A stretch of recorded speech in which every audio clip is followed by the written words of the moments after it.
एक व्यक्ति, एक बरौक विश्वास से ज़िंदा रहता है।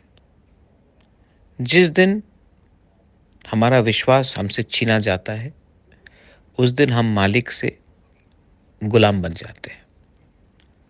We live in hope, and the day that hope is taken away from us, from the owners of the land, from the Hani Basas, we become the slaves. Don't let anyone take that hope away from you.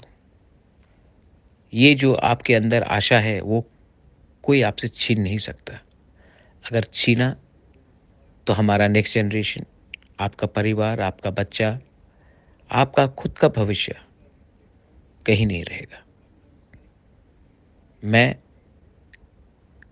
Fight कर रहा हूँ, थका हूँ,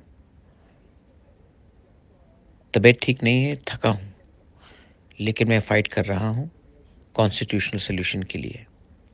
और मैं जानता हूँ कि जब तक मैं आपके बारे डिमांड करूँगा और अपने बारे नहीं, हमें मिलेगा। जिस दिन मैंने कमज़ोरी दिखाई और अपने बारे सोचा और आपके बारे नहीं, हमें कुछ नहीं मिलेगा। मेरे लिए, मेरे तिपरासा के लिए, अपने बच्चे के भविष्य के लिए प्लीज़ प्रे कि हम एक कॉन्स्टिट्यूशनल सॉल्यूशन लेकर आए। I love you. Bubagra sends this message to you asking for prayers and hope. This is not a message for politics. This is a message for prayers. Nothing is more powerful than a prayer. Bella